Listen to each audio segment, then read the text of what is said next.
So the title of my talk now is called Online Meditation Retreats or Online Reflective Meditation Retreats.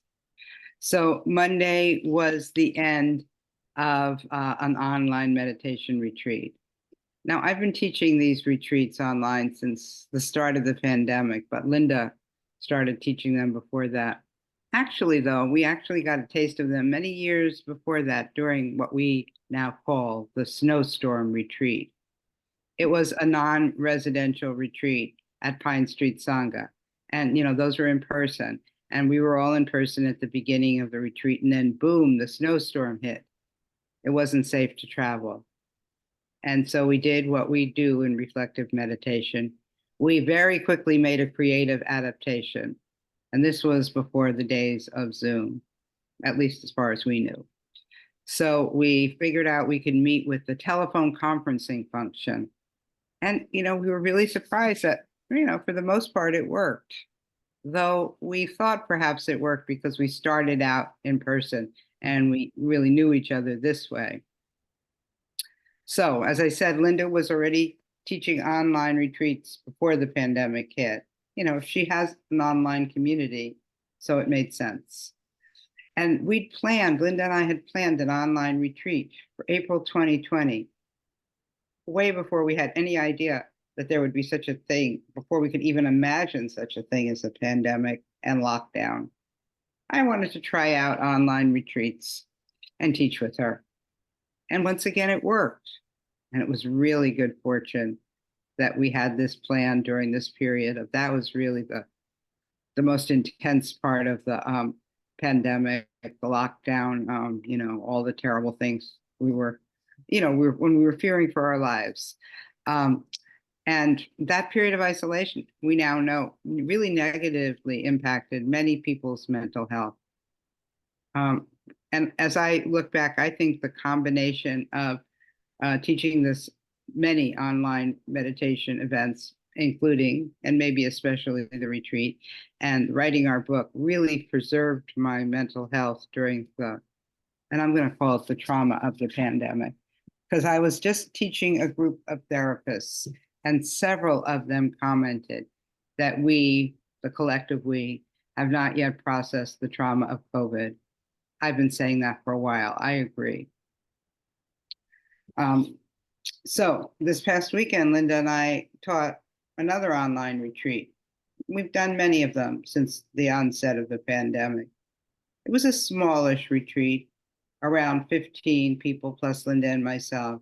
And it was a mixture of people who'd been doing reflective meditation for a long time, others who'd been doing it for, let's say, a medium amount of time, and several who are new to reflective meditation. That's what we wanted. We invited new people in, but we really didn't know how it would go, but it went remarkably well. So the title of the retreat was Self-Retreat with Others. It turned out to be a powerful, though very simple title for a retreat, because both halves of the retreat seemed to go deep. The most unexpected part for me was the retreat with others. Now, we've done it before, but something happened on this retreat that really helped, and it usually happens, but it felt like people commented on it more, and maybe I felt it a bit more, that this retreat held people across the miles, across the time zone. I mean, it almost seemed like there was some psychic umbrella covering us all, not literally. So the write-up for the retreat was to retreat in your home with your busy life around you, like meditating on a bus stop. Could you really do it? Why would you want to? Because it can change the way you relate to your house, your garden, your family, your stuff. This is a promise we can offer. You won't see your home life in the same way by the end of the retreat. Now, those words I just read are Linda's words. Now, the way we wrote the description of the retreat, and by the way we often write things together is through free-form writing. So we do a free-form write exercise just like we do here. And after that, we put our words together in a document and edit them. But this part of the description was Linda's words, and I really liked their creative twists. But I wondered, could we promise this? So I myself retreated most of the time at the Sangha building.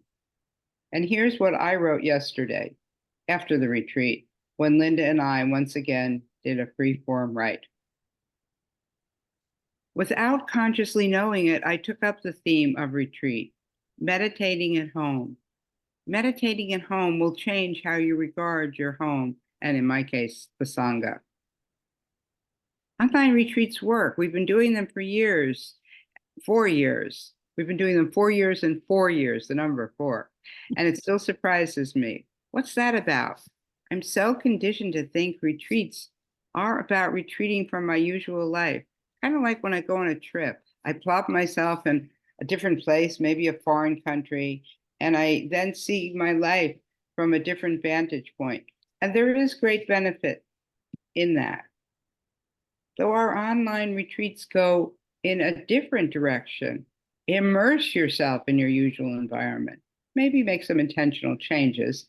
And we started the retreat with that question.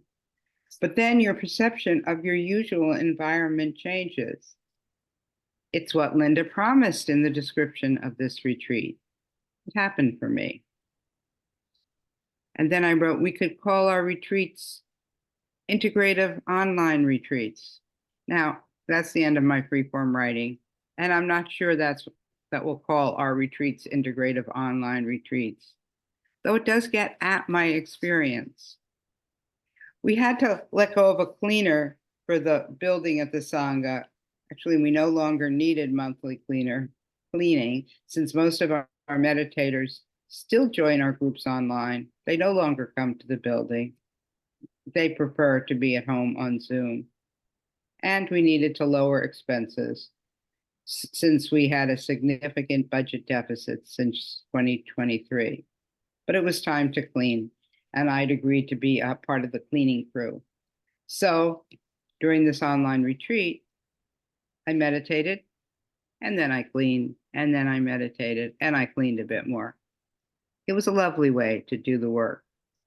It felt like it really integrated meditation into my work and life in a different kind of way. Now, going forward, I wonder if I'm going to see cleaning in a different way. Not sure about that, but I do think it's likely I will regard meditation differently in a more, in my words, integrative way. So we plan to continue offering online retreats because they work in so many ways. And I invite you to attend one. And if you've attended them before, I invite you to attend another. And perhaps invite your friends and family who might be interested to join us as well, because we learned it works for people new to reflective meditation as well. So that is the end of my talk. And